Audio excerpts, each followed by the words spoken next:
For the past 9 weeks, violence has swept America's biggest cities. Rioters have torched police precincts, killed people, at one point set up their own country inside Seattle. This has gone on for months. Why? Because we're allowing it to. You get what you put up with. That's the most basic law in life. We are afraid to stop this. If tomorrow the Washington Post described the rioters as white nationalists, it would be done by Friday because every single one of them would be in jail. And by the way, we would support that. Anybody burning down American cities ought to be in jail. These are organized, but you're not seeing big criminal conspiracy cases against these people. Again, we're allowing it because we're too afraid to stop it. That's the bottom line truth.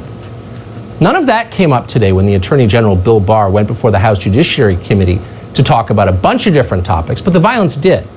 Interestingly, the chairman of the committee, Jerry Nadler of New York, said he wasn't aware of the violence. The protests had begun to wind down before you marched in and confronted the protesters. And the protesters aren't mobs.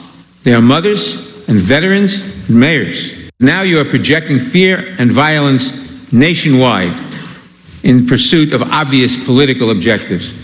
Shame on you, Mr. Barr. In case Congressman Nadler is watching tonight, and of course we fervently hope that he is, here are some pictures of those mothers and veterans protesting.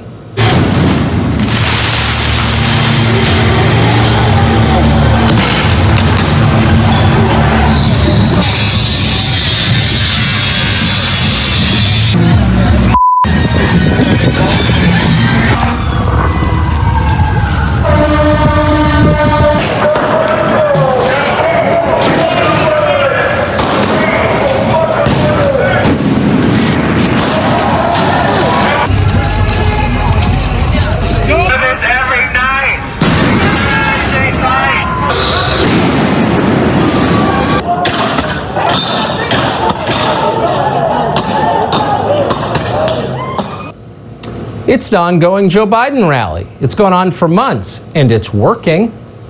Congressman Jim Jordan addressed it pretty directly in his opening statement.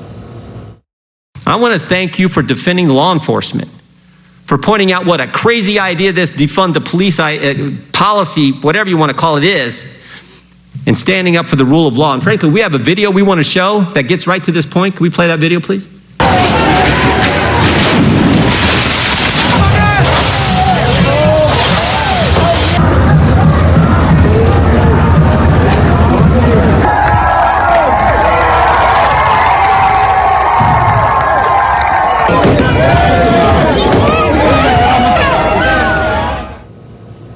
Be interesting to know what Jerry Nadler thought of all of that, but apparently he wasn't watching. He didn't even engage with Jim Jordan's argument. Instead, he just attacked him. Well, I hope that Mr. Jordan will never complain about the length of my opening statement.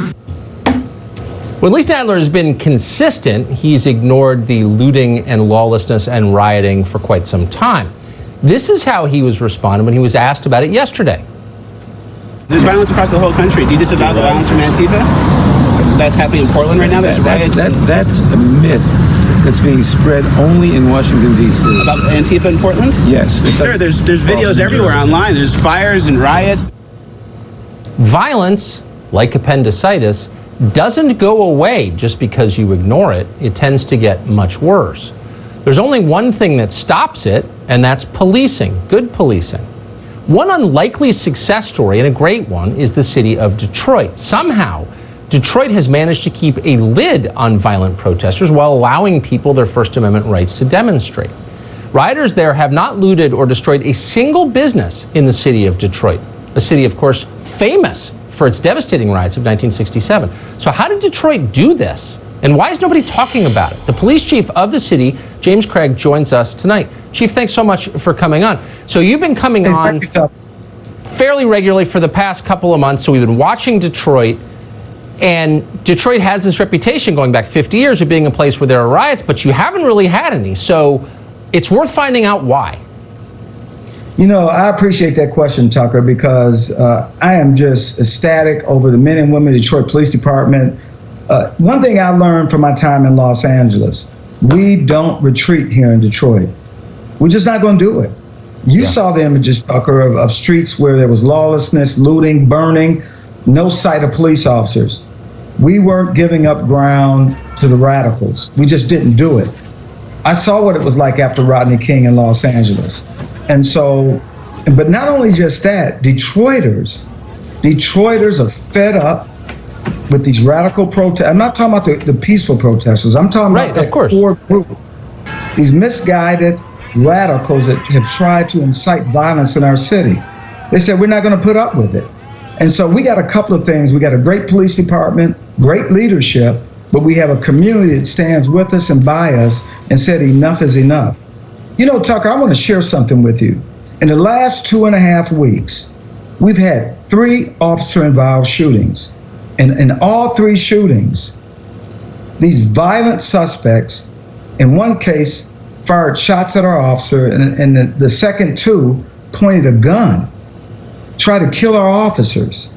And then a self-proclaimed, misinformed, misguided leader of this radical fringe had the audacity to try to change the narrative.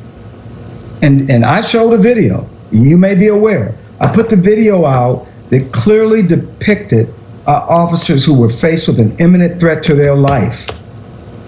And this guy today, this same misinformed leader, is calling for my resignation.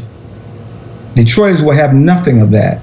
So when you talk about what's different here, we have a city that has stood together. And oh, by the way, I know there's a lot of conversation about the mayors in some of these big cities.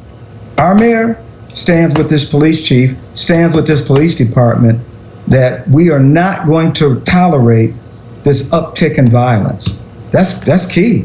That's real key. This conversation just made my night. Chief Craig, congratulations on your success. It is so heartening to point to Detroit as a success story. Amen. Good for you. I hope you'll come back. Thank you so much. I appreciate it. I will always come back, Tucker. Amen. Thank you.